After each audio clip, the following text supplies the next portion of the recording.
Hey guys, I'm Rebecca. Thanks so much for checking out Behind the Strings and for sticking around for our Q&A. I am very excited to welcome producer Michael Paroff Hi guys. and subject Weigang Lee. Hi. Thank you both so much for being here and for sharing your movie with us. Michael, I want to start with you.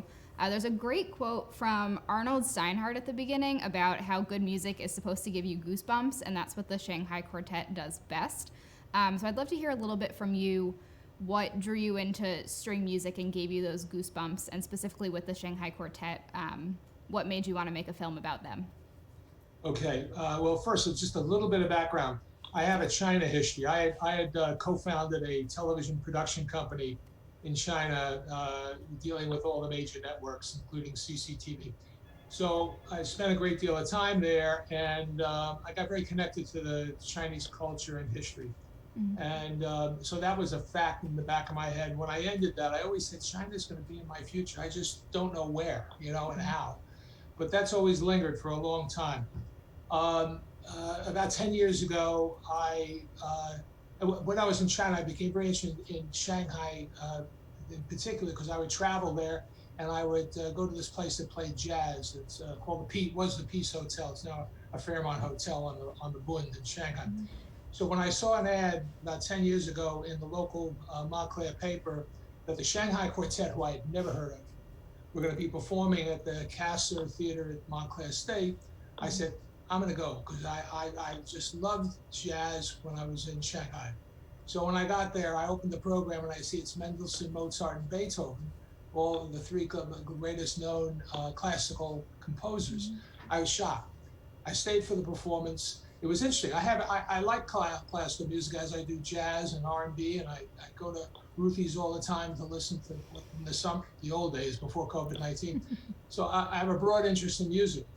So I found their music interesting. I'm not familiar with chamber music. I never knew classical string chamber music existed.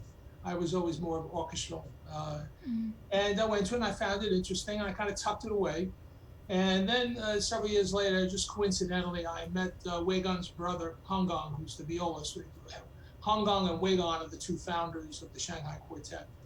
And it was just a social thing. And as I learned more, I started going to more performances and became more familiar with music. But I also knew them as people. And as I got the backstory, and I'm very interested in the Cultural Revolution, that's a whole other story. And I began asking questions about it. I said, this is really a great story. And then I met the other quartet members. I said, interesting, diverse characters. I said, this would make a great documentary film. And the music is terrific also. So that was kind of how it happened over time. So how long between, because you filmed with them for 5 years, so Yes. how long between meeting them and starting filming, or did you just go right away? No, it took, pardon me, it took about a year and a half, 2 years of just percolating. See, I then met Weigang and I met the other two members, and it was a slow process, but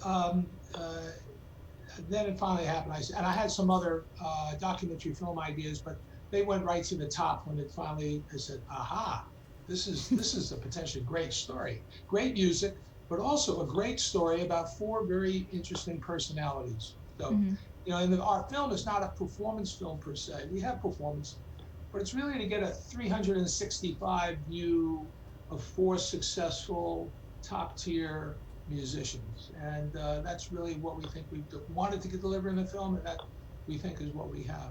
So. Yeah, you, especially in such a short runtime for a feature in 60 minutes, I feel like you get very deep with your subjects. Weigang, was there any hesitation on the part of the group with letting cameras into your lives? Certainly there was, because first of all, I never thought my own story was very interesting until I was explained, to the viewer, and then we start to think maybe for me it's not interesting, but it's actually quite a unique story for a lot of viewers and for our concert goers, because we have quite a large following in America, in China, and in Europe. But Michael was very convincing. He was a good salesperson. So we agreed to do this. because the quartet, we are a music group. We've been together this year 37 years. Mm-hmm. So we only show basically the 2 hours in the evening on the stage, and what goes behind, I'm not sure if we want everybody to know about it, because people are not going to really understand. It's so complex. Mm-hmm. Yeah, I think people think performers are just on all of the time, but in reality, I think a switch just kind of happens when you're on that stage with your instruments and you're not just always performing for the And crowd. when we're not on stage, we're really just normal people. Mm-hmm. I think even presidents of a country are normal people. Yeah. So, Michael, I'm going to jump back to you. We had spoken about you have about 175 hours of footage from following the quartet around for so many years. What was the editing process like and trying to get this film down to what we just saw? It was a painful experience, I might say, and probably most producers and directors say the same thing, because you always shoot many more hours than you're going to use. We wanted to get certain types of music in terms of parts of what they were playing. That was an important part. I might add, we were not looking, although we filmed many full performances, we just needed segments that kind of worked into the narrative.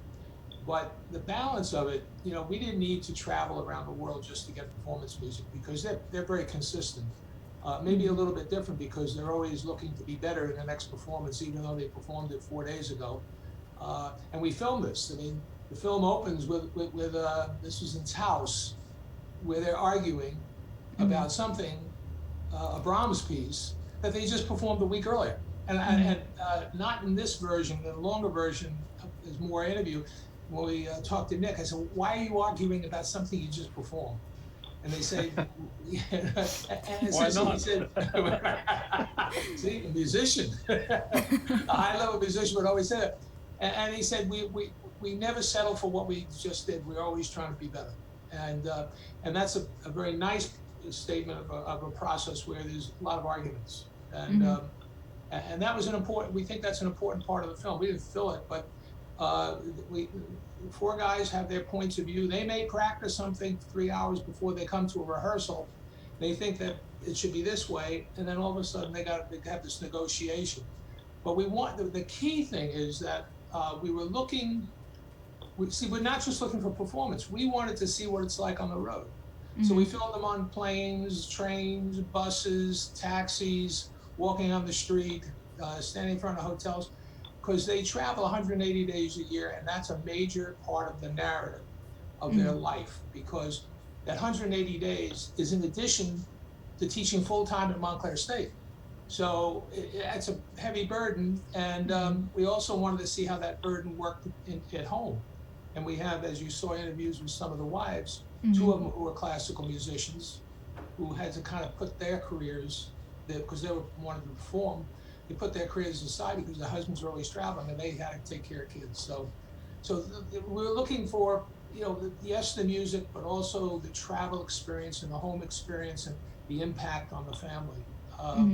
And that's, so doing that, with this one scene, I think in this edit, the 60-minute edit, we also have a 72 edit, where Nick is talking to his wife when he's getting off a plane in Wuhan, because they use WhatsApp. We wanted to capture that. He was still trying to reach the family, even though he was on the other side of the world. So yeah, that's kind of the selection process.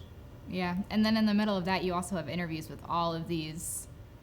I almost feel like it's turned into like a who's who of the string world between old mentors and other musicians. Was there a lot of consideration that went into exactly who you wanted to interview to kind of give more context to the story as well? Absolutely, absolutely. And the world that Weigang and his colleagues live in is a very small world. They all know each other. They either were at the conservatories back in China with them, or they were mentors and teachers along the way, like in the case with Shmuel, who discovered them in England. They're people that they play with here. So we developed that list through interviews with each of the 4 guys, separate interviews talking about their experience. And we kind of teased out who was in their life, and we put them on the call list. And pretty much everybody that we wanted to reach, we were able to get. And then when we traveled, we picked up other people, like the University of Richmond, where they were before, Montclair State, their colleagues in the music department. And we had, I think, 3 of them in the film. So that's kind of, that was the process of getting these people. And they were very articulate and very passionate about the Shanghai, though. I think that's just a testament to how talented the Shanghai Quartet is. And I would love to talk a little bit with you, Weigang. There's a lot in this film about how the quartet performs music that is East meets West. And I'd love it if you can walk us through a little bit of the process of how you go about deciding what pieces you're going to play. Is it intentional that you're trying to merge these two areas of music, or does it just come naturally? It comes pretty naturally. For the first about 20 years of our studies and career, the first 2 years were in China, then in America. Basically, we were trying to learn the classical repertoire. Basically, the chamber music, the string quartet literature is so rich. It's perhaps the richest among all European classical music for the last 350 years. And so there were hundreds of pieces, probably over 100 masterpieces that we had to learn. So we were actually pretty much stayed away from any Chinese music, except there are Chinese composers living in America. They are very successful and they write pieces for us. And all they want us to play the pieces they have written, because we're sort of the authority of interpreting Chinese music. But we spent most of the time studying Western music. But after 20 years, pretty much, you have all the core repertoire in your hands. And we started to travel back to China and bringing Western music back to China. But at the same time, we start to think, why don't we also start to bring the Eastern music from China to our Western listener? So we started to do that, and the result was astounding, because the music was beautiful. Both music was beautiful. So we started to play for different audience. And so that was the beginning of, now we basically, we program our repertoire 2 years ahead, and we give to our managers. And there is not a problem, never a problem of like choosing what piece to play, but it's basically to choose what not to play, because there were so many good pieces. So we have a proportion of contemporary music and a proportion of percentage of Chinese music. And we try not to label ourselves as like where the group can play Chinese music, because we feel we can play Beethoven, Mendelssohn, Brahms, Dvorak, Bartok, as well as any Western groups. So, but we are kind of versatile, and because the quartet was derived from China 37 years ago, so we want to keep the bicultural heritage. That's great. And what I know that you, the group has been touring China for many, many years, but you just recently started going to smaller cities in China as well. So what is the process of going home and to these other cities been like, and being able to bring music that was stifled by the Cultural Revolution back to China? The level of musical performance, or the level of people can enjoy the music is going up so quickly. It was astounding, like many areas of the Chinese development, economically, technology, and building. You see, hardware is, of course, that's easy to get, but culturally, I think it's changing. Sometimes I wish it's changing even faster, but it takes its time. And we for the first 15 years, we could only play in Hong Kong, Shanghai, Beijing. Pretty much that's it, all the biggest festivals. And people want to hear us, they travel to these cities to hear us. And we play many times in Japan, Korea. And then we started to branch out to different cities. And of course, you have to be a little bit careful with your repertoire. You don't play too much avant-garde Western music. People just don't understand. Even American people, most people don't understand. So, but when you play really beautiful music, people just they don't even need to be educated. They just come and they want to hear it again. And we sort of, I think our CDs, Beethoven Quartet, we have a complete cycle recorded on a Japanese label. And people buy CDs like they're just ice cream, like popcorn in the movie theater here. So it was interesting and encouraging. I think a lot of people say, a lot of the classical music future is in China. I think it's really true. I don't think it's only in China, but China will be a big part of it. So we want to be involved with the development of the chamber music in China. Yeah. Well, hopefully, I think quarantine has been giving everyone a lot of opportunities to discover new forms of art. So hopefully between this time that we've had in our houses and this film, everyone will be able to enjoy string music and discover the Shanghai Quartet if they haven't already. It's amazing, after you've seen a lot of online music, and I was back in Shanghai just a few weeks ago. I went to a couple of concerts. When you hear the live music in the concert hall, it really gives you the goosebumps Michael was talking about.